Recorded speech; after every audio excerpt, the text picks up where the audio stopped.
Yes. Yes. Okay. So as per schedule, today's second lecture will be delivered by Dr. Ratnakar Mahajan sir on the topic sustainable geotechnical engineering practices.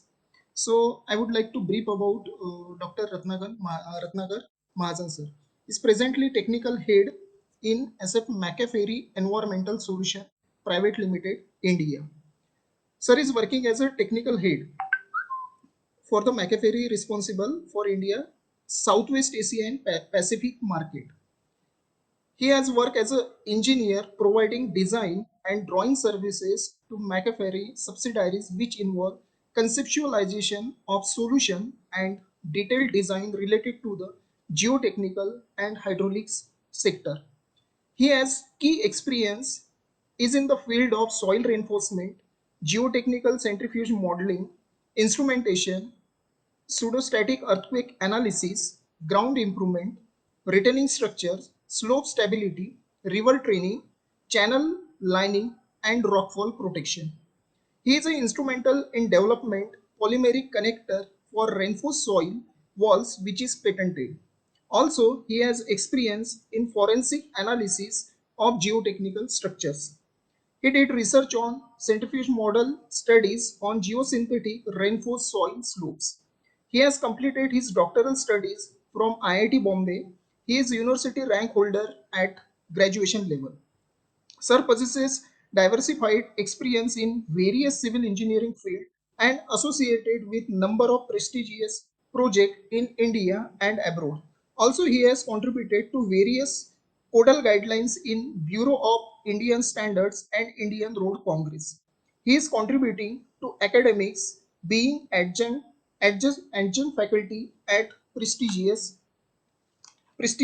institutes. With this brief introduction, I request to Dr. Ratnakar Mahajan sir to deliver the lecture. Thank you, sir. Uh, Thank you for the kind introduction, and I take this opportunity to thank the convener, Dr. R.P. Borkar, co-convener, Dr. N.D.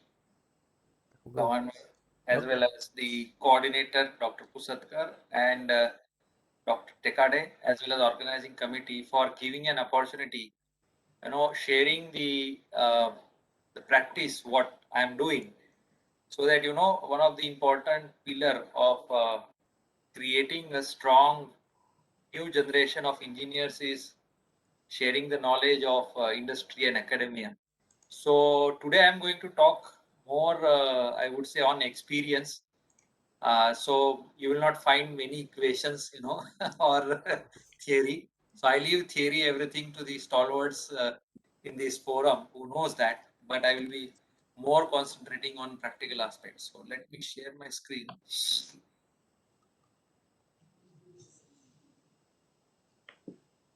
Uh, Yes. I hope you are able to see my screen. Yes, sir. Yeah. Yeah.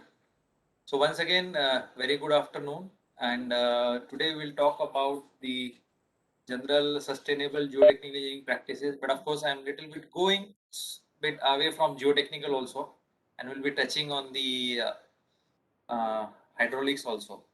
For the sake of saving the bandwidth, I will just switch off my camera. Let me see how can I do it.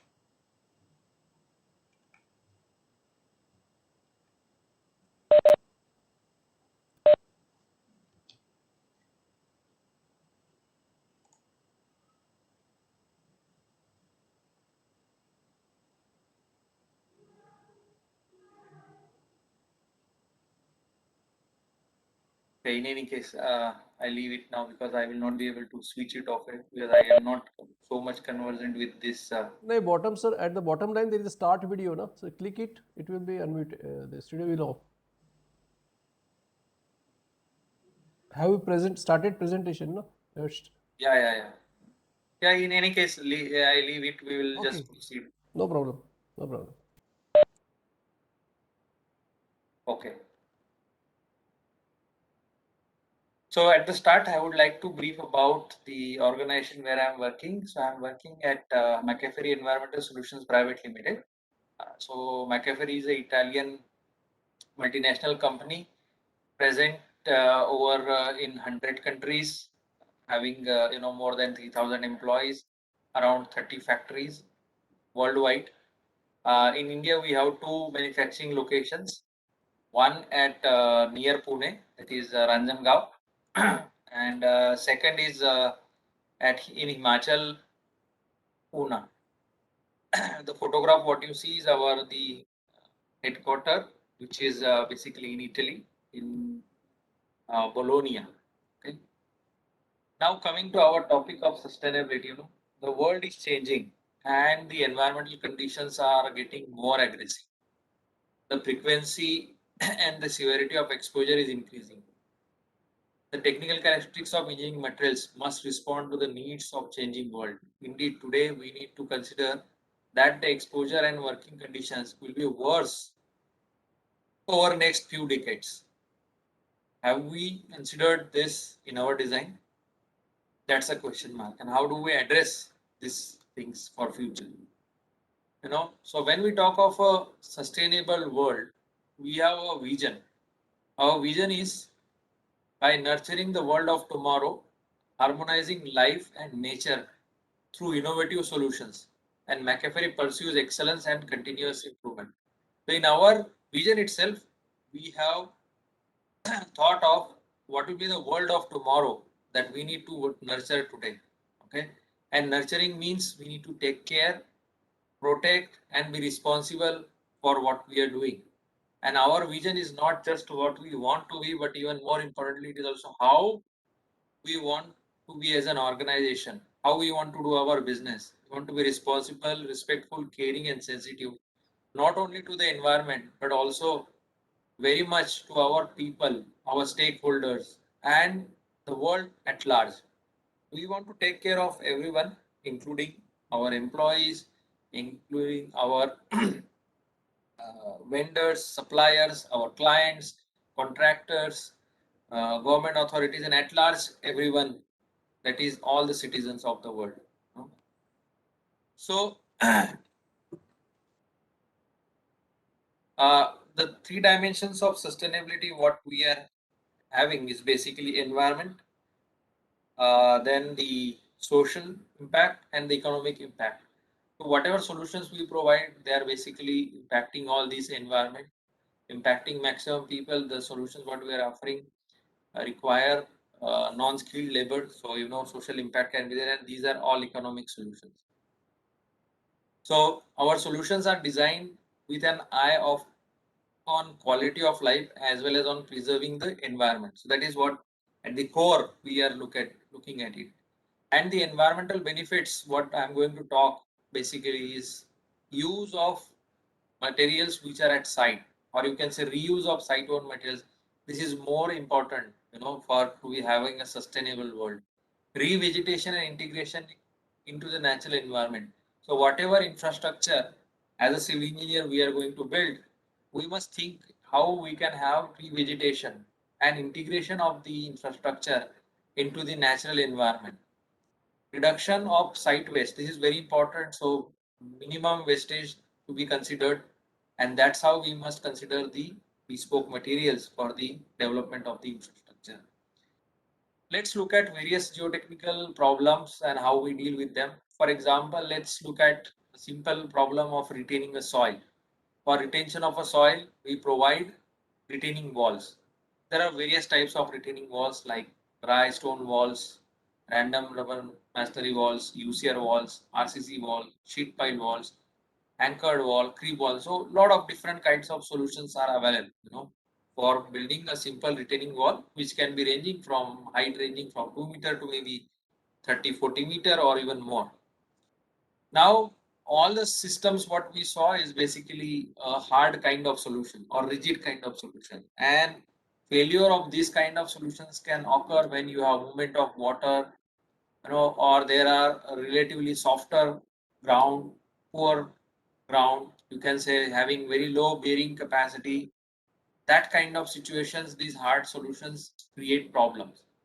We need to find a solutions for which can mitigate such kind of situations where you can have easy movement of water, it can integrate with the environment, The cost, of course, need to be lower.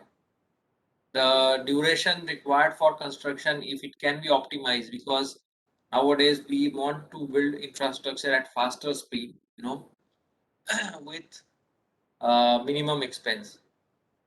So that is one of the requirement. Of course, it shall be able to tolerate the larger differential settlement. So there are like different types of earth retaining structures which are externally stabilized, internally stabilized. So there could be sheet pile walls, direct crowd walls, reinforced soil walls, or cut walls. You can have gravity walls like mass concrete, cantilever, or Gabion walls. These are four main criteria for classifying earth retaining structures. Of course, um, the second criteria is one of the construction concept is fill and cut situation. If we are able to balance the fill and cut, that will be better. Third system is of course rigidity. A rigid earth retaining structure does not experience bending, deformations, while flexible earth retaining structures can subject you to rotation, translation. The last one is of course service. Is the service life. When we design temporary earth retaining structures, service life could be as little as 5. When we design permanent, it could be 75 to 100 years. One of the material which is used by civil engineers nowadays is called as a geosynthetics, where geosynthetics is a product manufactured from polymers, and these polymers are produced as a byproduct of a processing of a crude oil. So you process a crude oil, you get the fuel, and the rest of the part is further processed and you get the polymers. So you see you are getting the raw material for production of material which is from waste itself. So you can see that it's a reuse of material. And when we use these polymeric materials, which could be in the form of sheet, strip, in combination with soil, rock, and earth, we call them as a geosynthetic materials. One of the product which can be used for building the flexible retaining walls is gabions. These gabions are made up of double twisted wire mesh. These are containers of variable size. Length could be 2 meters to 4 meters. Height typically could be 0.5 to 1 meter. And I have intentionally chosen this material because in most of the curriculum of civil engineering, the gabions are least taught. You may correct me if I don't have the as on date information on the curriculum being covered. But what I interacted with even people or the students, just pass out student, when they are coming out, they are not much aware of gabion. So gabion is simple, crate, a box made up of steel wire mesh with a polymeric coating in which you put the stones, and these boxes are connected to each other, and these boxes are filled with stone. So these are flexible, very permeable, because once you put the stones, if you see the photograph on the right side, you have stones and there are voids in between. So the voids allow the movement of water very easily from the earth to the outside. So they are very permeable structures also. And third party independent evaluation of the amount of CO2, equivalent CO2, that gets emitted during production of, let's say, Gabion retaining wall and the reinforced concrete wall has been done. So in this there are two components. One is the material and one other is the transport. So material is like, for example, you have a concrete wall, traditional concrete wall, which could be RCC. In this you use uh, cement, concrete, and the steel together. So the amount of equivalent CO2 which is getting emitted during production of cement, during production of your aggregates, sand, that is estimated. Similarly, the gabions, what I mentioned about steel wire mesh gabions with a polymeric coating, there will be amount of carbon which will get emitted, during the production process. So, bringing the wires, twisting them, putting the polymeric coating and making gabions, So that's the material input. Then transport. Transport is nothing but you transport the materials from nearest location to site. During that time also there will be amount of CO2 will be emitted. So from the graph, if you see, for a typical Sir, concrete retaining excuse me, sir, your PPT is not shared now. It is missed.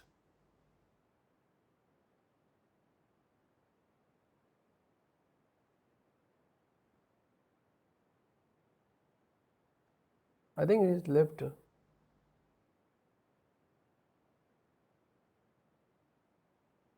Maybe some network issue will be Network there. issue. He left. I think he left. Cut out.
Presenter is now off because some work. I think he will join soon.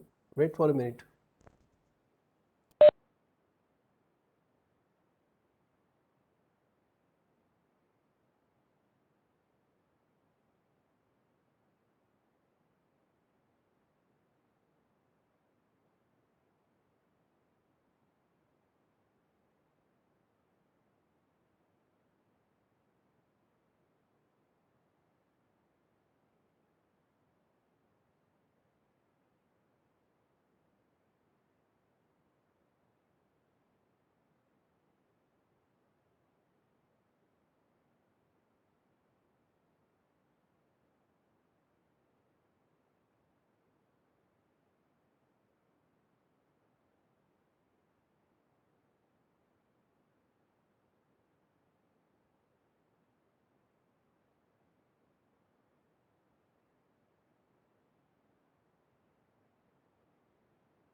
Sir, welcome back, sir.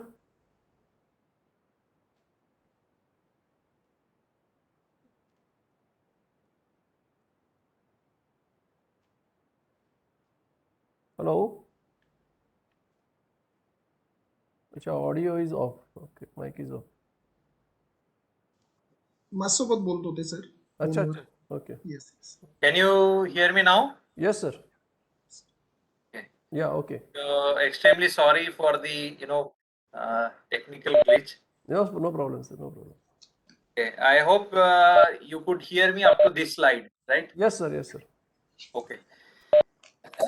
So, if you see the amount of equivalent CO2 that is getting emitted during construction of 8-meter high and 10-meter long retaining wall, be around 11 times more compared to if you use the Gabion solutions, in which of course we are using the steel wire mesh and the stones. It will be 1.6 times if you are transporting the Gabions or the stones from a further distance. So if you have a quarry very nearby, it would be around 1.6 times higher. If it is very close, less than 100 kilometers, then it will be 1 time. So you can see this is the base, reference base, and from where you can see the amount of equivalent CO2 that is getting emitted. Apart from the amount of equivalent CO2 that is getting emitted, most important part is the cost also. So these Gabion walls, these are around 4 to 5 times economical compared to RCC wall. Of course, it varies as the wall height increases. The Gabion walls become economical up to a certain height. So typically around up to 8 meters, the Gabion walls would be preferred, and these is ideal height compared to conventional. If you compare 1 or 2 meter high RCC wall versus the uh, Gabion walls, the Gabion walls may not be that cost effective. Whereas if you compare for higher heights, it will be economical. Now, moving ahead, the another problem, typically we have is a erosion of a embankment, where it is when it is very close to the rivers or the flowing waters. So typically at the bends, like something like this in the photograph you see at the bends, you will have severe erosion due to the movement of water. The first the toe will get eroded and then it will slip down. So in order to stop this, of course, we provide the solutions, typically the riprap. So along river bank, generally, the rivers generate instability by eroding the toe and creating failures. Solutions in this category would combine use of gabions, mattresses, but typically conventionally we may use large size stones or concrete blocks or some other solutions. So these are like some photographs how severe the river erosion is. The photograph on top left is from northeast part of the country. You can see the very high cuts. Just for your information, the river Brahmaputra, every year it is eroding lot of cultivatable land from the northeast part of the country. In floods, of course, you can see the havoc it creates. This is near Farakka, you see on the left side, on the right side on the Brahmaputra river. So in order to achieve adequate durable structure, the expected environmental conditions should be taken into account. Now, this is very important. And if you refer the European norms, it clearly mentions that you must take care of the environmental condition and then provide the solution. Whether it will be better than today or worst than today for future, that need to be estimated. Obviously, we need to think over it. And now you see the changing in the rainfall pattern. The amount of rainfall is received, the frequency, the intensity is changing. Another typical problem is near bridges, where you have a lot of severe erosion happening at the piers, at the abutments, and you need to protect them.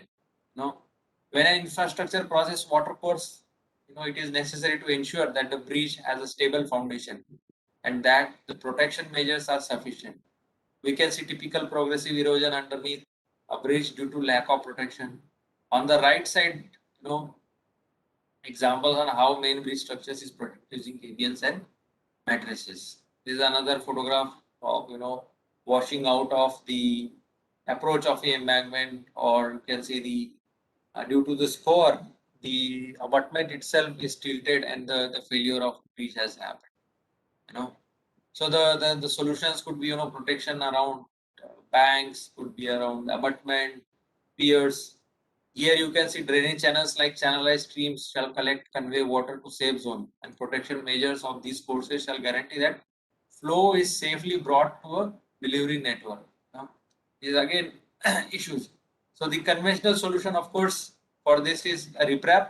Riprap is nothing but where you put large size stones on the banks of the river or the watercourse from a nearby quarry, you know, or locally available good quality stones will be used.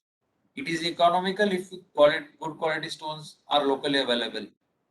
It is not economical if the stone is not easily available. For example, you know, the state of Orissa, the state of Bihar, certain past parts of northeast, you don't have you know, good quality stones nearby. Even in Maharashtra, you may have good quality stones, but even, you know, mining banks could be there on typically getting the stones from quarries. In such situations, it may become expensive. Another option is use of concrete block matrices. You make concrete blocks and make matrices out of that, typically cement concrete blocks. And this is definitely a costly solution. Time required is more, and of course, you require a skilled labor, you know, for such a solution. So, of course, alternatively, you may use retaining walls, you know, instead of stones also. And there could be some issues like, you know, seepage or loss or cracks. I want to show you a photograph. This is near uh, Kolkata. This is Hooghly River, you know, and you see a rigid wall. Behind that rigid wall, the soil has been washed away and the wall has overturned. On the top right, you see the conventional cement concrete lining is installed, you know, which has got cracked because there is a seepage from the backside and there is a pore water pressure getting built up and the soil losing its strength and the failure is happening. You know? So it increases the maintenance requirement. Of course, for such solutions, you require a lot of time. Primary, you know, environmental issue is of cement mortar and carbon footprint emissions is higher for such solutions. Alternative solutions could be gabions, mattresses, or the geotextile bags. You know, bags made up of geotextile in which you can fill it with the locally available soil, good granular soil. Tubes, you can make long tubes. So in the photograph bottom left side, you see a tube made up of a geosynthetics in which a soil is being filled. Or alternatively, you may use a Mac form mattress. So this is a very thin mattress of geotextile in which the cement slurry is pumped. So thickness required is lower. But of course, if you compare uh, of Mac bags and Mac tubes, the Mac form mattress will have higher carbon emission, higher carbon footprint. So obviously, compared to conventional concrete block mattresses, this farmer mattress would require a lesser quantity of the concrete. So typically a design would be, you know, where you will provide a thickness of T of a riprap. The thickness T will be decided based on the shear stresses and the velocity of motor. And then at the toe, you may provide higher thickness of the stones, you know, two times the T, where this is T, and for a length of delta X, whereas the delta X is nothing but 2 to 3 times your score depth. Now you will ask why you require higher thickness here. The concept of conventional riprap is there will be a scouring happening. Due to the score, the stones will get dislodged and they will get launched. Slowly there will score will happen and over a period of time, the, the two times thickness will become T as the apron will get launched. That's why it's called as a launching apron. Instead of that, if you use the Gabion mattress or Renault mattress, you know, in which you have double twisted wire mesh and you put stones inside. Now the stones are confined. Stones will not get washed away. They will not get washed away. They are confined together, a monolithic structure. That's why you don't require higher thickness here.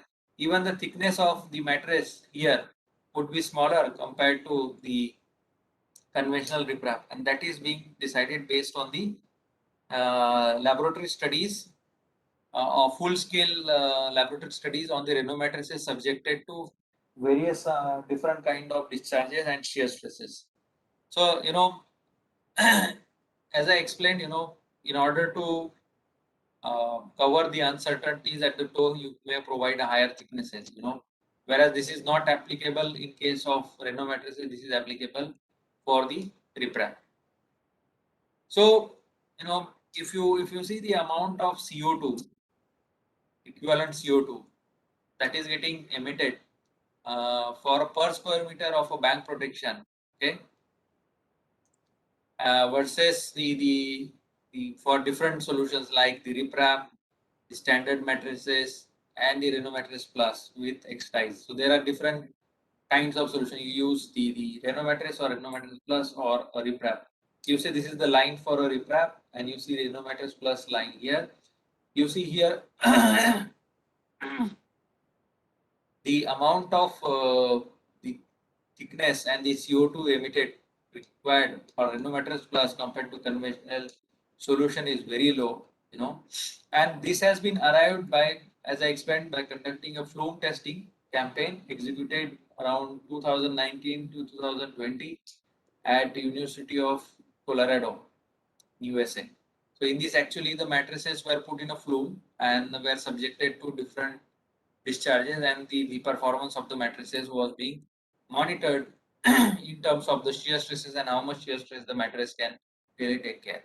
So to make it simpler, let's look at it this way, like riprap, standard mattress, and Renault mattress plus with X ties. If you have a shear stress which is less than 200 Newton per meter square, you may require around a 0.4 meter thick riprap, whereas standard mattress would be 17 centimeter, Renault mattress plus with ties would be 17 centimeter.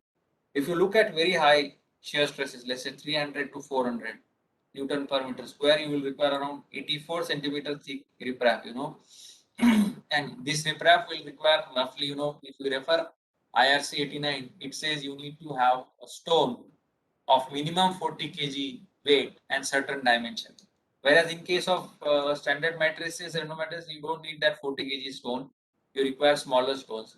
So if you see this higher shear stress, you may require thickness of 0.5 meter compared to 0.84 for a riprap. And if you use Renault mattress plus, it would be 0.23. So you see the amount of reduction in the thickness with the help of the steel wire mesh. If we have to work out quantities and equivalent CO2, let's say for 1,000 square meter river bank, when it is subjected to, let's say, 350 Newton per square meter of shear stresses, you may require around 500 tons of stones for riprap solution, whereas you will require only 161 tons of stones for Renault mattress plus. Around 68% less stones are required. If you see the amount of equivalent CO2 that is getting emitted, in case of riprap it could be 21.8, whereas in case of Renault mattress it could be 4.5. Here around 79% lesser carbon footprint would be there. While installation, you drop the stones or place the stones. If it is dry condition, you can organize them properly. If it is underwater, then the accuracy of installation will be medium. Whereas in case of mattresses, it is high, and the maintenance required in case of riprap will be high, because if the stones are getting lost due to the floods or high flash floods, you may refill or recharge them. Whereas here it is a rarest chance that you need to do any maintenance.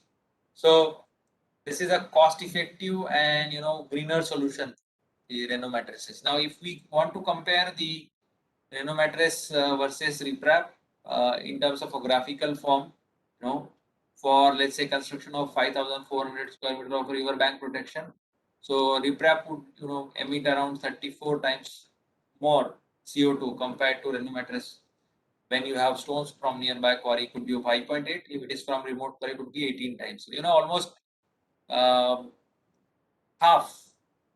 If you see 34 and 18 is almost half. If you see 5.8, it could be around 5 times, lesser CO2 emission. Show you one case study which is very old. This is on Delhi Noida toll bridge where gabions and matrices were placed for a score protection of the bed of banks of river Yamuna. So this is a Google image, Google Earth image. So this is a Noida toll bridge, and this is the Delhi Noida highway. Here, this was a bridge to be constructed. They called it a D&D, D&D bridge. And here, a guide bunds were designed, and a protection was required. This is the upstream, and this is the downstream. So here, the connection over Delhi Noida or River Yamuna was proposed. Here, guide bunds were proposed to be constructed for the bridges, and the protection of the guide bund was with the help of 1 meter thick riprap to be placed. So original tendered estimate was around 275 million rupees with 1 meter thick riprap. The proposal was being put of a double twisted wire mesh of 0.5 meter thick gabions. So if you see 1 meter thick versus zero point 0.5 is around we are saying around 50% of stone, and approximately the solution was 46% cost saving. So around 130 million was the cost. So this proposal, this project was done in around 1998. You know, uh, something like around, you can say approximately 15 to 20 years back.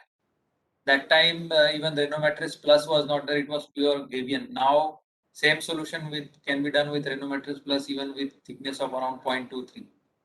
So you can imagine the amount of stone required was very less, and you can see the structure just after construction on the left side. On the right side, you will see structure after 20 years. So it is really performing very well. Around 50% of reduction in apparent thickness. So it has really contributed not only from the cost point of view, but also from the carbon footprint point of view. Most important, the speed of construction. Half the quantity of stone, you can imagine the construction time would again come down by half. That was the benefit. Now, I don't want to have a criticism on concrete, but just to show you some figures which are available in public domain. Now, what happens when we use a concrete instead of the advanced solutions? What I am talking.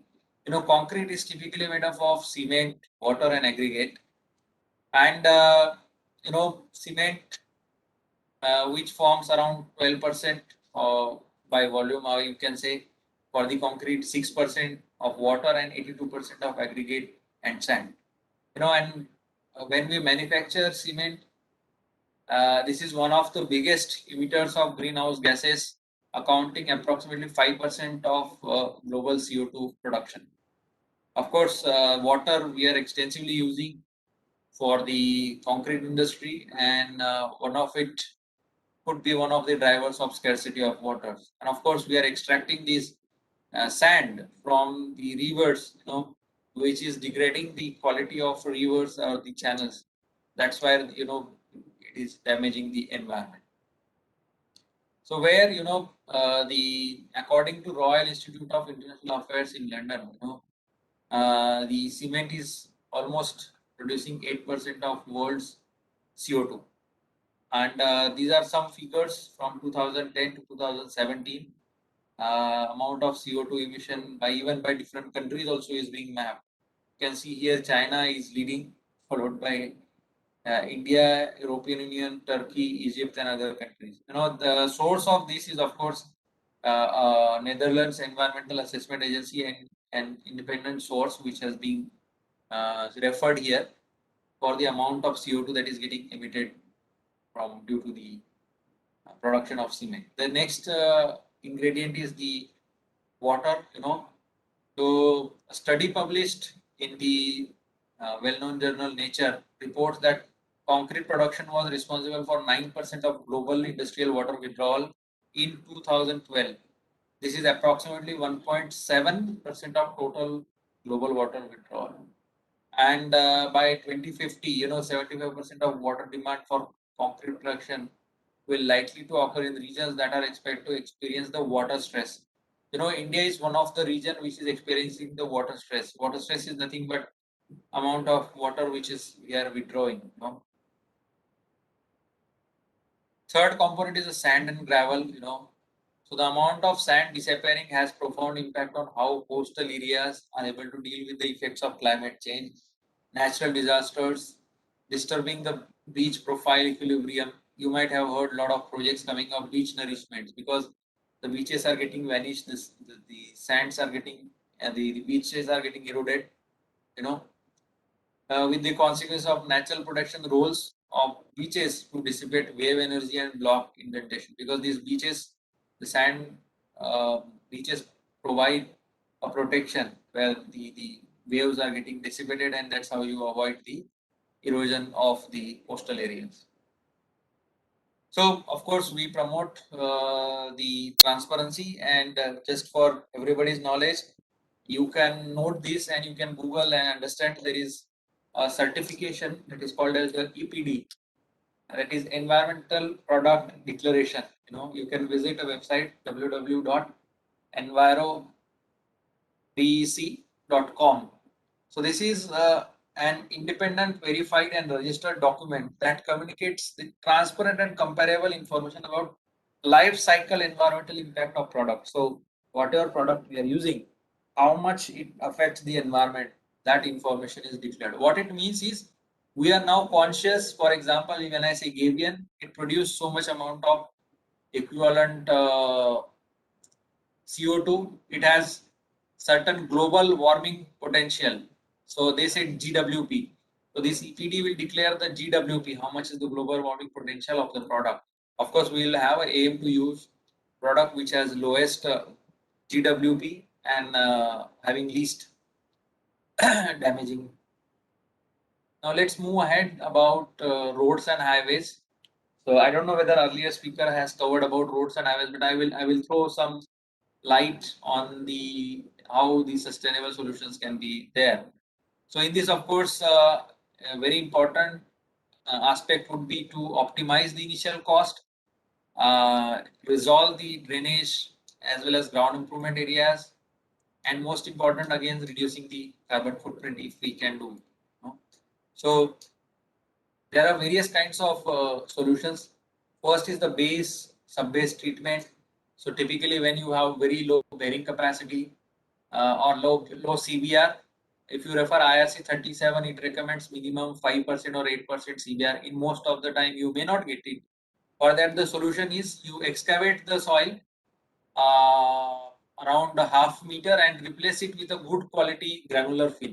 But that may not be possible all the time. With the geosynthetics, you can use a local fill material, whatever local soil available. You can improve the CBR, and that's how you can reduce the amount of soil which is required for CBR improvement. Second is the subsurface drainage. So, typically for concrete pavements, you require a drainage layer of 150 to 200 mm. That can be completely replaced with a drainage composite. That's how you can save a lot of aggregates, and handling and storage is very easy, and this is already being approved by bodies like IRC, MORTH, NHAI, PWD, BRO, use of these drainage components. Next is about asphalt, so when you have to resurface the pavement, you go for resurfacing either typically 50 to 80 millimeter thickness depending on the road and the traffic, the amount of loading it will be there. So that life of this resurfacing can be improved with the help of geosynthetics. You can use glass grid or steel wire mesh, which will help to increase the serviceability and reduce the maintenance as well as prevent reflective cracking. So you have a cracked pavement, you put a new BC layer. Over a period of time, the cracks will propagate upwards. That can be stopped with the help of the geosynthetics, and the thickness can be reduced as well as the life can be improved with the help of geosynthetics. Another issue is the ground improvement, where you can do a faster construction, you can control differential settlement, accelerate the consolidation with the help of geosynthetic instead of conventional methods. So this is what different products. So this is a geotextile, this is a geogrid. Geotextile can be used in the resurfacing as well as geogrids can be used. This is a drainage composite, can be used for the drainage purpose. This is a geogrid used in base or sub-base layers for strengthening the base sub-base layers. So various locations it can be used. At the bottom, it can be for drainage. In the unbound layers, it is basically improving the resilient modulus of the unbound layers at the top, of course, to avoid the reflective cracking and improve the life of the pavement. So typical functions are separation, filtration, reinforcement, drainage, moisture barrier, and erosion control. So one case study. So this was a project in the Andaman Nicobar Island. Project was of NHIDCL, National Highway Department, where NH223 was to be constructed. The work was to be done by Vasista Construction, and the problematic areas for the contractor was construction to be done before monsoon. Locally, good material was not available for improvement of the CBR, and aggregate, if required, had to be brought from mainland. That's the difficulty. So here, of course, initial site survey was done, and then we understood there is not availability of a good quality material. Bringing good quality material is a challenge. So we use a local available material and use proposed geogrid. You see here a geogrid and a white color geotextile. So that's the use of EG for subgrade stabilization and geotextile for separation was done. Of course, because of this, there was initial saving of around 25 lakhs per kilometer and life cycle cost savings of around 20 to 30%, reducing the maintenance and repair. CBR was improved from 3 to 8%. So initial subgrade CBR was around 3%, and as per design, they required 8% CBR. This was done with the help of locally available fill, and very thin layer was being used for improving this. So that's how the faster construction and economical would have been done. Another case study of R&B Guntur, where the high cost of base and subbase metal was there. The water were at shallower depth. So here a layer of extruded geogrid was proposed to reduce the thickness of base layer from 0.25 meter to 0.15 meter. A geodextile layer was used for the separation. So here thickness was reduced around 40%, and initial cost savings were around 15 to 20%, and additional cost savings of 20 to 30% by avoiding maintenance. And CVR also here was improved from 3 to 8% using local available material. Another case study of improvement and building a road in a very softer area. So you see, this is a project from R&B Bhavnagar, where a creek, Kalada Sanesh, was road to be built around 14 kilometer. Subgrade CBR was very low, around 1 to 2%. Here, overall solution was provided of base subbase stabilization, asphalt reinforcement, separation with the geotextile, and base reinforcement with the geogrid. So here, around 30 to 35% cost saving has been realized with the help of geosynthetic as a Gavian wall, and that's how the roads and building department, considered this proposal. Apart from pavement, if we see the retaining walls, behind retaining wall, you need to provide a 600 thick gravel layer as a drainage material. This 600 thick drainage gravel layer can be replaced with the help of a geocomposite. So if you consider thickness of 0.6 and a drainage composite, I have done a simple cost calculation here. The total cost of a drainage layer. So if you have a retaining wall behind this, if you put a graded gravel as a drainage layer, you will require around 480 rupees a square meter of retaining wall of fish area. Instead of that, if you use a geocomposite drain or MAC drain, you will require 230 rupees. So around 52% saving, initial cost saving would be there. Secondly, this geocomposite drain comes in the form of roll, very easy to install, very easy to transport. You don't have to depend on the natural gravel material, and of course, the performance of this retaining walls is better because the drainage composite is factory produced metal compared to the conventional gravel filter. So this is very efficient in replacing the conventional gravel layers. In pavement, asphalt reinforcement, another case study. So we have used in number of projects like in Andhra Pradesh Expressway, Jaipur Mahua Tollway, Vasad Bagodra State Highway. The typical issues were earlier cracked pavements, and they wanted to have a better life of the pavement, avoid rutting. So here designs were done using oil crack software, which was based on the studies carried out by Nottingham University around more than 10,000, more than 1,000 surfaces. So here we proposed a steel wire mesh and glass fiber grid. So this is a steel wire mesh, glass fiber grid, which can be used at the interface between the old road surface and the junction of the new bottom of the new BC layer. So here it reduces the cost and reduces the maintenance. Typically around 20 to 30% there could be a life cycle cost saving. Next is the ground improvement. So when you have softer ground, there are issues of settlement, embankment failure, subsidence. So conventional solutions could be providing piles, deeper foundations, stone columns. There are alternatives like you can use the geogrids, you can use prefabricated vertical drains, you can use geosynthetic encased stone column, which optimizes the ground improvement solution, and of course lower costs is realized. There are wide range of ground improvements. For example, you have very soft soils. You can go for let's say marine clay or river deltas are there where you have very soft clay with groundwater table at the top. So if we consolidate the clay, then it gains its shear strength. So that can be done by installation of a prefabricated vertical drains. Typically, embankments or the bridges, or any infrastructure which is built on soil, there are possibilities of rotational failures. These rotational failures can be avoided by provision of geogrids, as well as there will be improvement in the bearing capacity. Okay. So this is a case study of wall to be built in Uttar Pradesh. So due to limited time, I'm showing one case only. So here, the foundation was a soft soil, clay soil with low to medium plasticity. Around 16-meter high wall was to be built, and the calculations were showing around 4 to 5 meters of soil replacement or a deeper ground improvement was required. So the project required minimum replacement of 4 to 5 meters, which was not feasible because there was a groundwater table very nearby, and irrigation canal was passing nearby. Because of that, there was high groundwater table.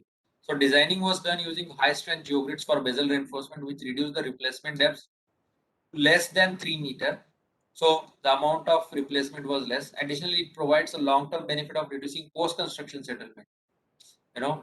So here, this is a shallow ground improvement with a geogrid.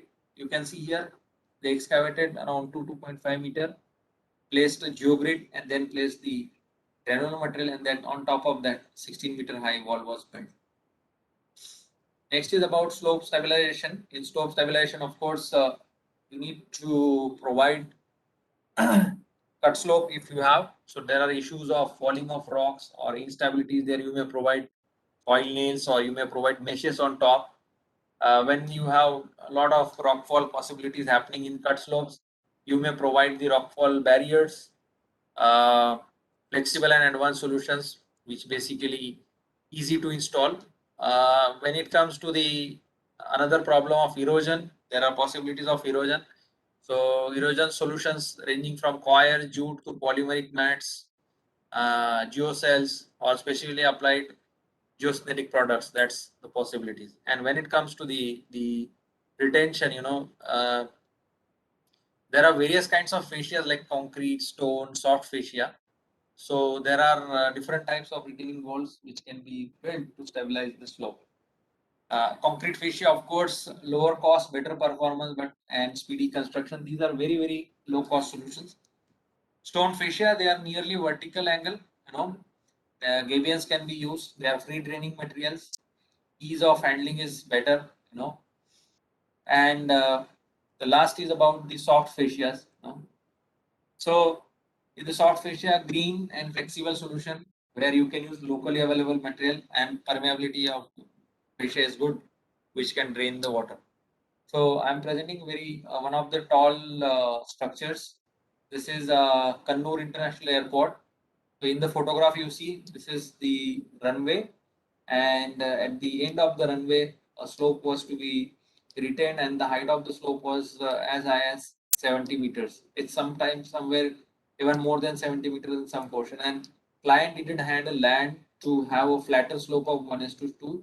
So they had to go for a steeper slope. as steep as around 60 degrees. So here, constructing 70-meter high retentions is a challenge. So here reinforced soil solution was proposed with soft fascia, green telemetry system with a metallic fascia and coir mat.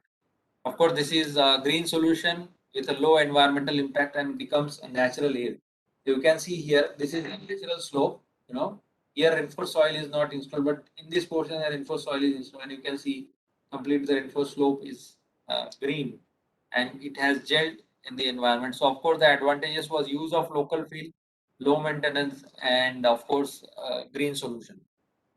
Another example of slope stabilization. This was in Kerala, NH 47. So here the landslide happened due to the heavy rainfall, which has disrupted the traffic. So you can see the initial site conditions after the landslide. So here a proposal of gabion retaining was being provided because in Kerala you have heavy rainfall and there are possibilities of seepages from the hillside. So permeable and flexible solution was required.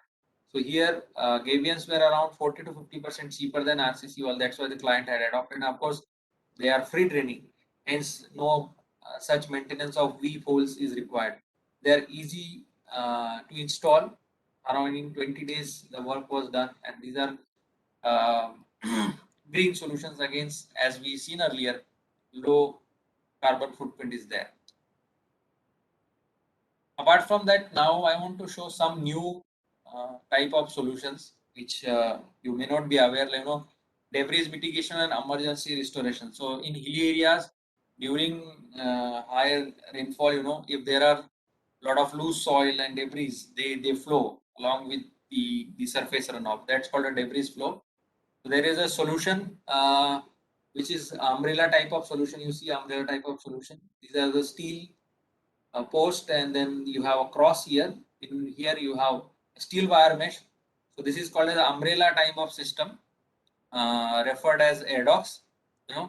So this is a project from Kedarnath where it was a temple rehabilitation project in 2018. The area was prone to heavy rainfall and cloudburst, triggers debris flow frequently and no access and heavy machinery. So Kedarnath, if you have traveled, you need travel by foot or by helicopter. You don't have any roads to take the material there, so you need to take. There is no possibility of taking heavy machinery for drilling or something. So here we followed discussions with Nehru Institute of Mountaineering, who was responsible for rehabilitation of this Kedarnath area after that 2013 devastation. So here ADOX was proposed and installed by our construction team, and ADOX is a lightweight and easy to install solution. So this is comes in a dismantle form. You can just open and assemble and then install. You can see the photograph showing the installation of ADOX in a nala. This is a nala which brings a lot of debris.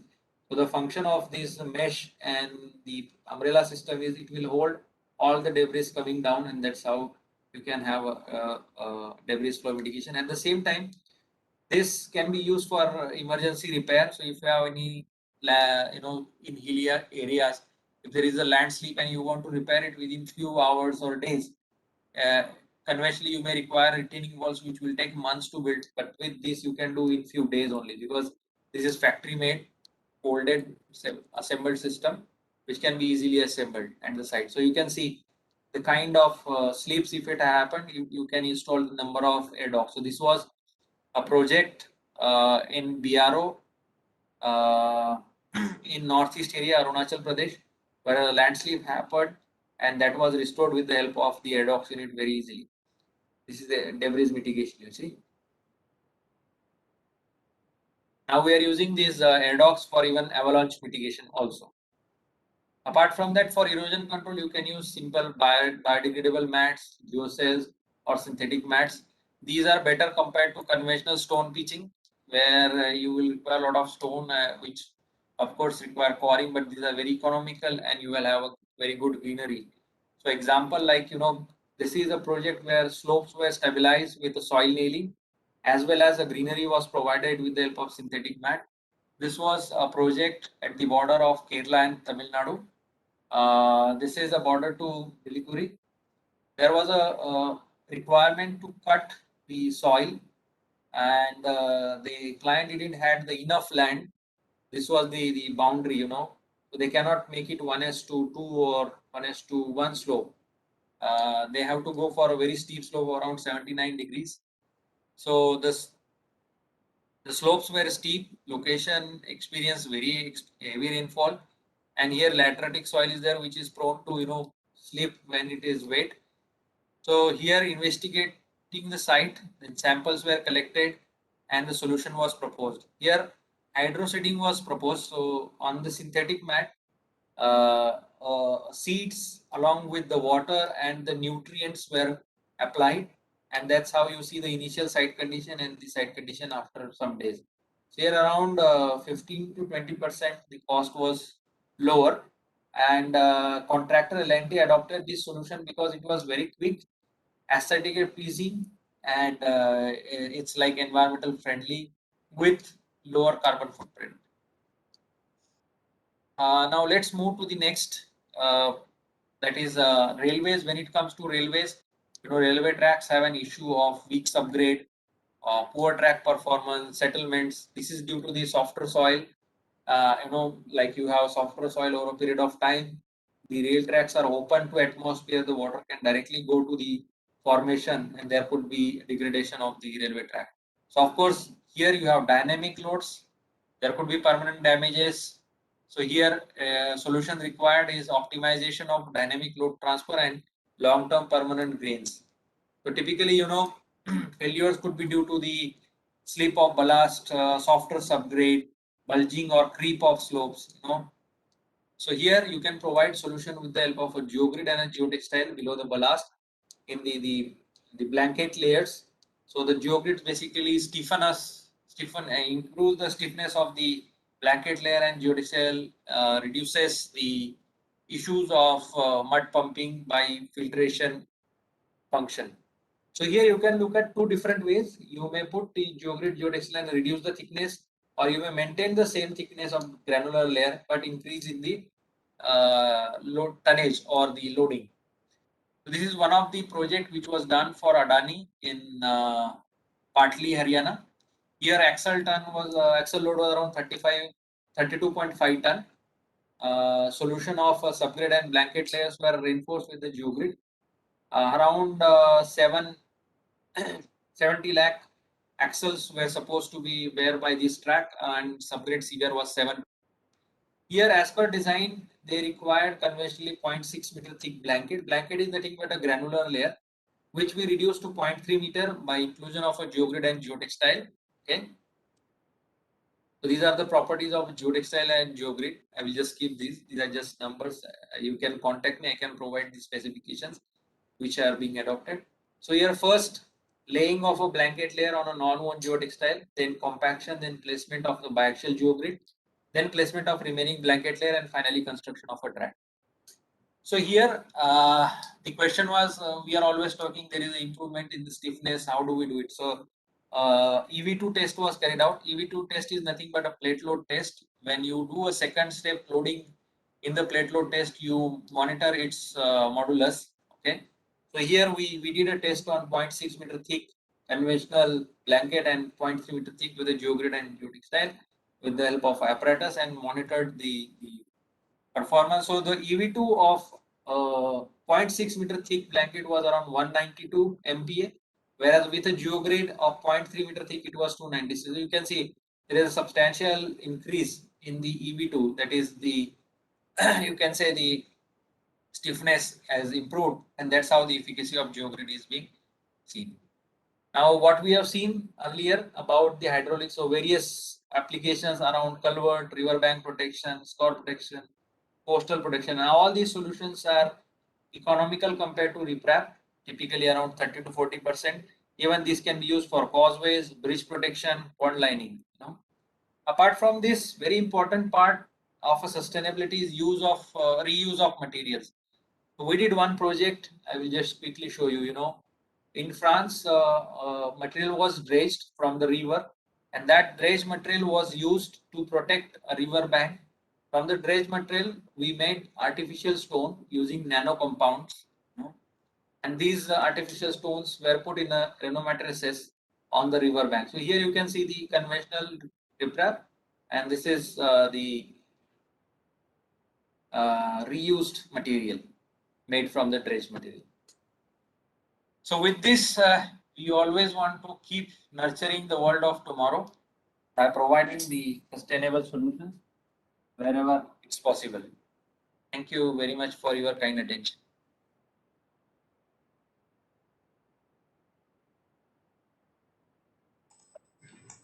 Thank you, sir.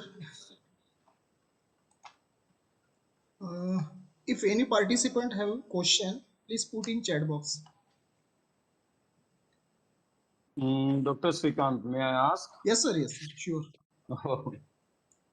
Yes, thanks a lot, Ratnakar sir.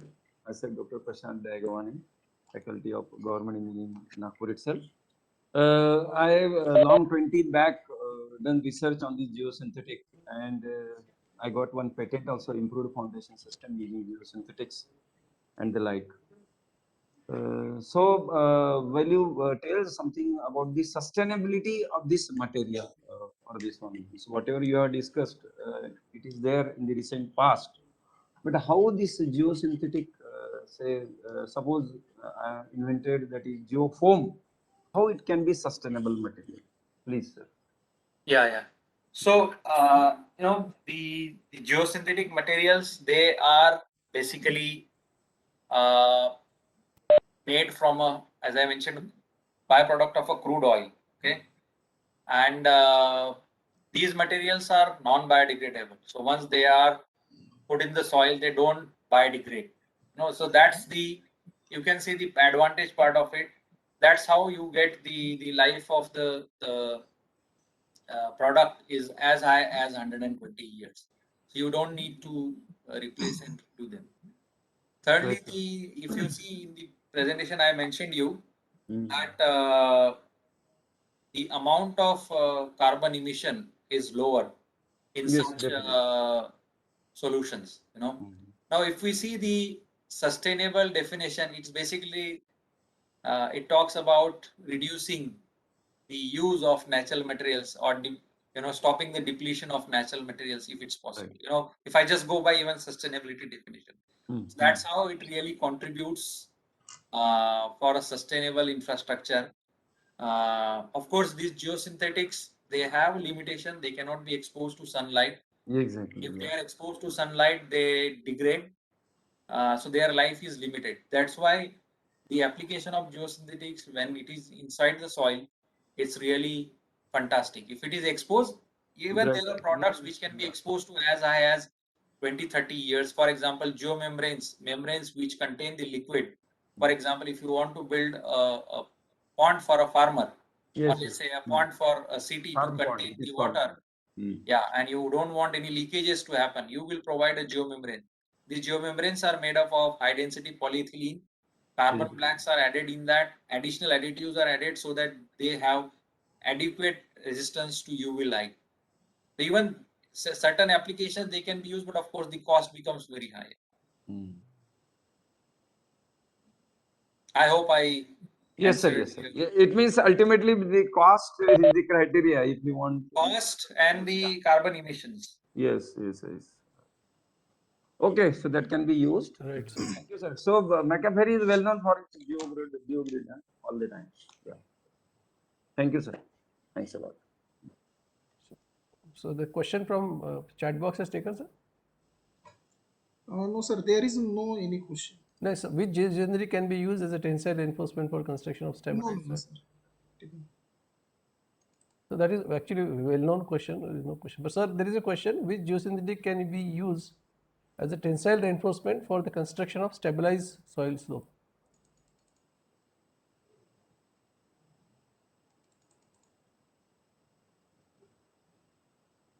Sir, yeah, it is. Oh, Yes, sorry, sir. okay. You No. were saying, yeah, I got a phone call. Yeah. So yeah, can you please repeat, sir? which geosynthetic we can use as a tensile reinforcement for the construction of stabilized soil slope? Yeah, so for soil reinforcement, you can use geostrips and geogrids. These are the two common materials. Apart from that, you can use the geotextiles also, high strength geotextiles, typically used for temporary reinforced soil slopes. If you want to stabilize in geogrid, there are different materials like polyester, polypropylene, high density polyethylene. Typically, polyester geogrids, geostrips are used for retaining walls, and for the pavement railway application, the polypropylene geogrids are preferred because of their high tenance, high stiffness typically, and chemical resistance. Right, sir. Any more question from the participants?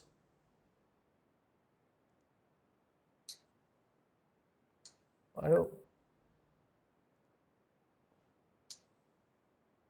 hope there is no question from the participants. So thank you, sir, for your illustration on sustainable geotechnology. Trial version. Sustainable geotechnology with respect. Trial version. It's a very good session. Trial version. Why? Fire ocean. Some noise is coming. Yeah, fire. Yeah. Fire version. Trial version. Which version? Yes, Fire, trial version. fire version. Fire. Fire version. Fire version. Dr. Ratnakar has given very insights regarding what practices, current practices, and the research going on, not only in India but outside India. Very informative, very research-oriented topic. So thanks, big thanks to Ratnakar. Thank you, sir. Thank you to all the Yeah. participants and the organizers. Once again, I request Dr. Tekare to formally sum up the session. Yes. So, thank you, Mahajan sir, for such a wonderful session. The information and practical knowledge shared by you with many ongoing live examples, was very much valuable to us and the participant. Sir, I have explained the Gabian's wall, the comparison between the Gabian's wall versus traditional concrete wall with the material input, then transport cost, and the also emission of CO2. Then the problems occurred in the bends, river bank erosion, then breach, and what are the solution, flexible solution by using the MACBAC, MACTube, or MACFormer matrices also explained. Then what is the comparison between the traditional design and the advanced design by using different types of matrices. Also enlightening us on the key benefits of Reno matrices.